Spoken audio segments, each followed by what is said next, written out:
Hi and welcome to How PVC Work. If you feel that my video is informative for you, so please click on the like button, and if you want the notification for upcoming videos, so please subscribe to my channel. Thank you, and we'll start with the session. Hi everyone and welcome to How PVC Work. It's all about Microsoft Azure.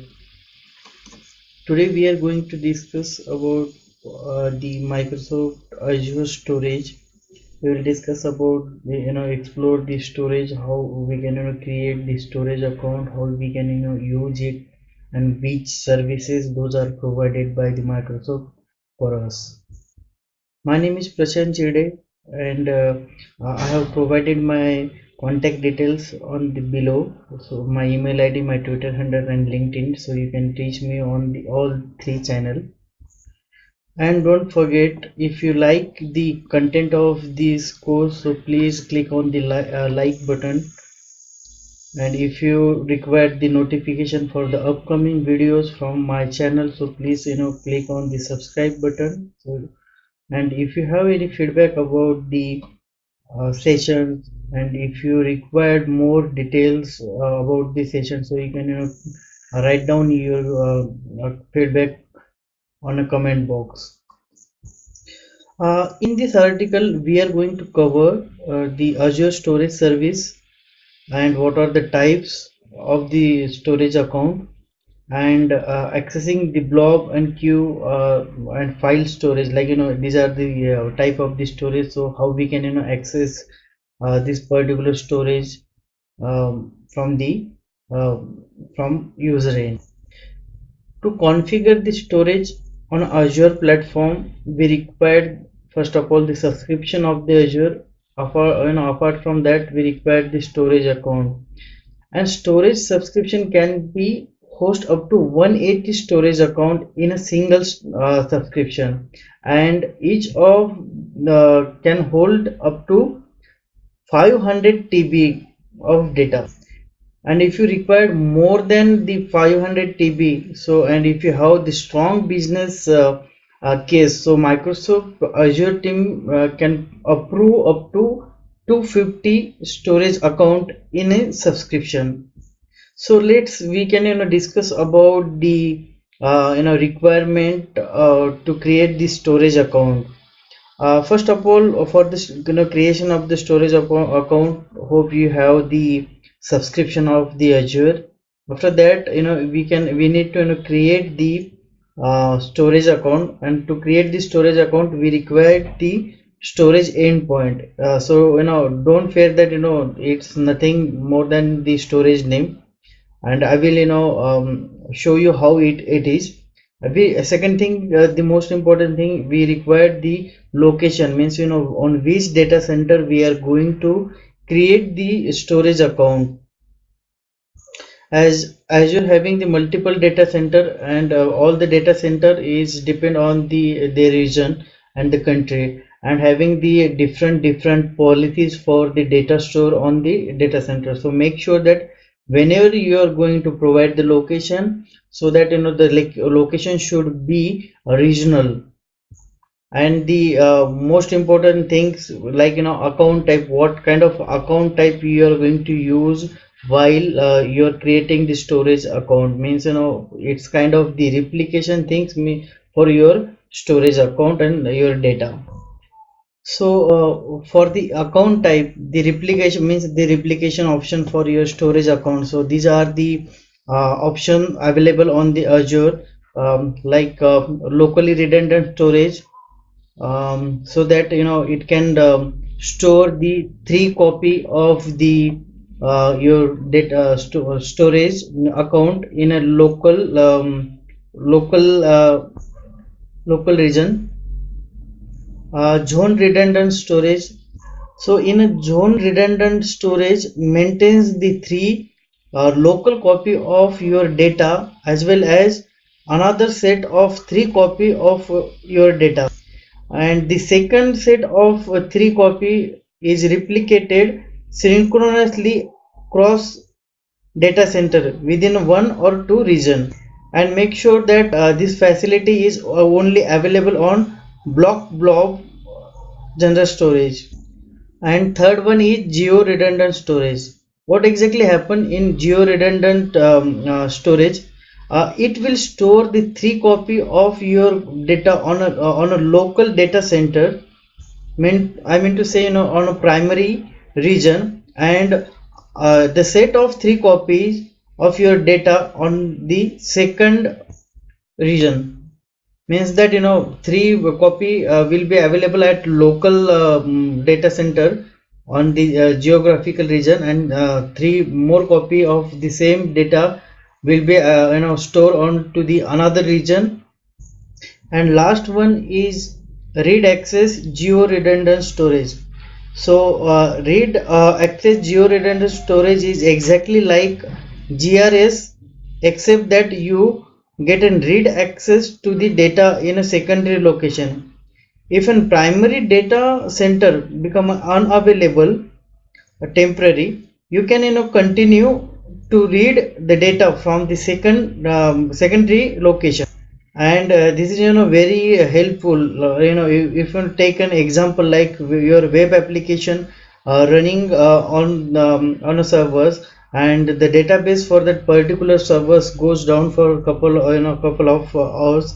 So in that case, your load will be transferred to the read access geo redundant storage, so that data will be read from the this storage, and your site will be up, and end user will not find out any gaps into the services.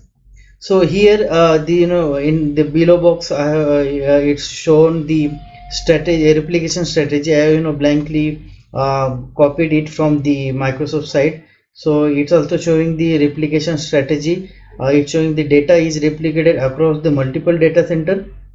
It's showing of the all the types of the account, and it's showing which are the services available for the particular account type. So in Microsoft Azure storage, uh, there are 5 services available in storage, like you can create the blob storage, and file storage, table storage, and queue storage. Like if blob storage, you can place your hard drives, and it's a binary large data we can save into the blob storage, like your hard drive means virtual hard drive, as well as the movie file, mp3 files, excel file, all kind of data we can save into the blob storage. File storage is nothing but the shares those we are already using into the on-premises, like file share server. It's kind of same service, so we can save our files into the file storage, and we can share it to the simultaneously to the multiple servers. So in third one is table storage.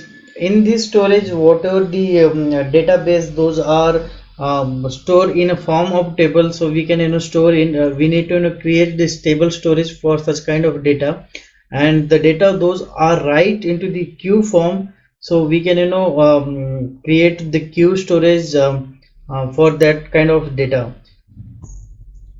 So next thing is that the endpoints, as I mentioned in a first slide, while we are going to create particular storage account, so we need to create the endpoints. Endpoint is nothing but the URL. Means whenever we are going to create any storage account, that time we need to provide the username, sorry, the account name, and the account name whenever we provide it, that will create the unique URL. And make sure that whenever you are creating the storage account, your account name should be in a small letters. If keeping it the capital letters, so Microsoft will not allow for the capital letters. So everything for the account name for the storage should be in a small letter, and it should be unique. So let's discuss about the endpoints or URL for the storage. See, if you create the blob storage account, so the URL should be, it will generate like the whatever the name you have provided while creating the blob of account. Like my storage account means, here whatever the name you have provided, that will come here. Dot blob, it's showing that it's some kind of blob storage. Dot core dot windows dot net. If you check like all the URL, so what exactly it's showing, that the account name, the unique account name, and the type. Here it mentioning the type like blob, table, queue, and file. Apart from this, all the other FQDN is common for each and every type of storage account. So it is simple to remember that, whenever you someone provide you the link for the storage account, so looking into the link, we can find out what kind of that particular storage account while showing into the link, like, is it blob account, or is it queue, or table account. So let's move on to the Azure portal. We can create one storage account, and we will find out the how we can create the storage account, and how the graphical interface looks while we are creating the storage account. So I have just logged on to the uh, Azure portal. So basically we can find out the storage account into the this blade, like storage account, or else if it is not listed here, so we need to click on the more services.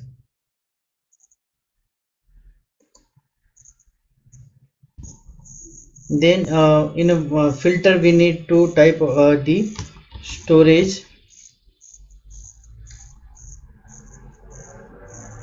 account. Then we need to click here. It will open the same dialog box we saw earlier. So here we have to we need to add the storage account. So while click on the add, it will come pop up with um, the new blade, where we have to provide the information that we have discussed in slides. So the name, so like here we are going to create the URL for our storage account. So it's IaaS storage. Yeah, so it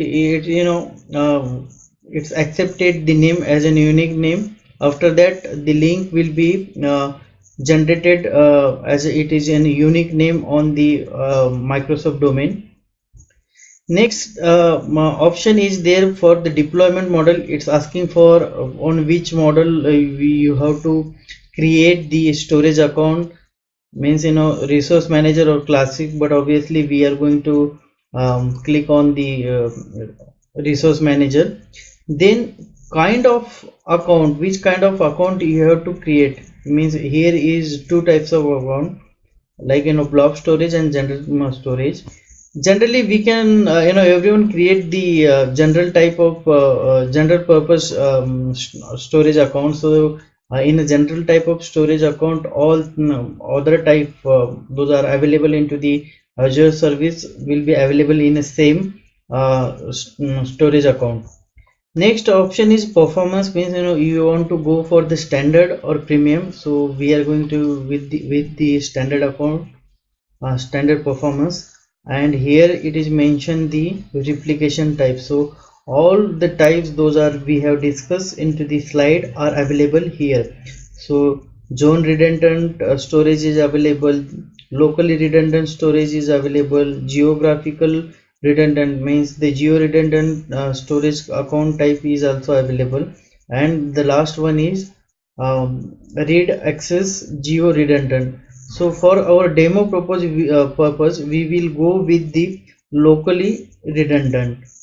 And here it's asking about the security transfer required, means if someone want to access the storage account from the on a internet. So basically if we enable this option, so it will provide you the token for the couple of hours. You can use that token to connect to your storage account and access your data.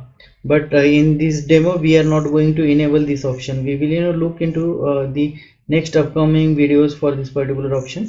So after that we need to provide the subscription and which the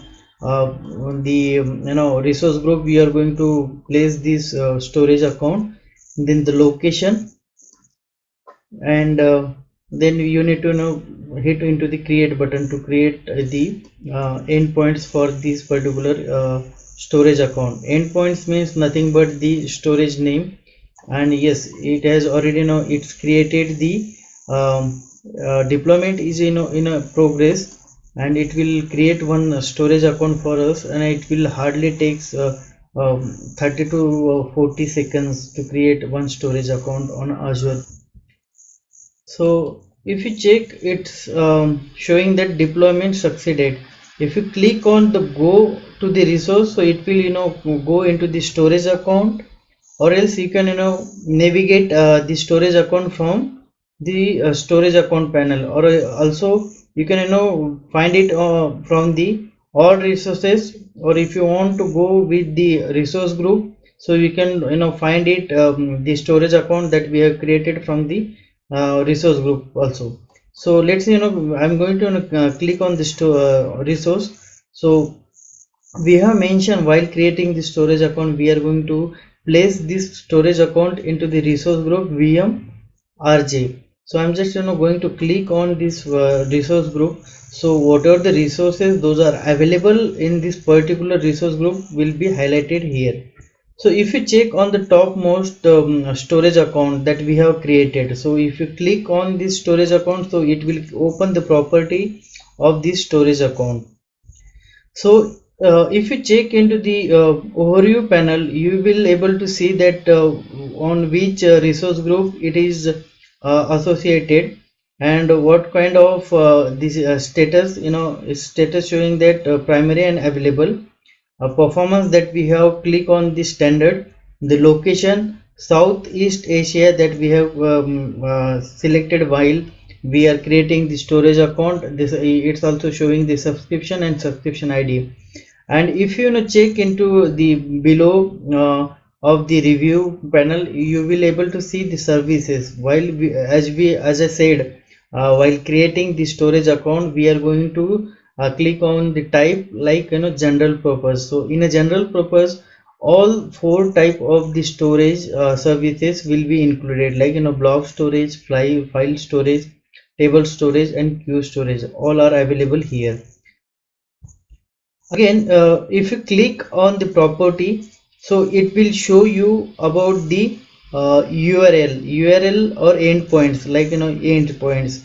It will create the endpoints for all four kind of storage account in the same storage account as we click on the general purpose. So it first URL showing that with our storage account name, and the blob means this particular URL is navigating to the blob storage account. The second URL is navigating to the file storage, and third one is for the queue, and last one is for the table storage. The resource ID is showing here, and the other details those are related with the geographical area, subscription, and the subscription ID. So this is it from this particular session. I hope you enjoy the sessions as well as you understood how to create the storage account and what kind of services available into the Azure storage. So we will explore more on the storage account. So we will meet into the next session for exploring the storage account, means what kind of blog on what services, what are the limitations for those storage account. Meanwhile, you can go ahead on the Azure portal in your subscription and try to create the storage account and enjoy the upcoming videos. Thank you so much. Have a good day.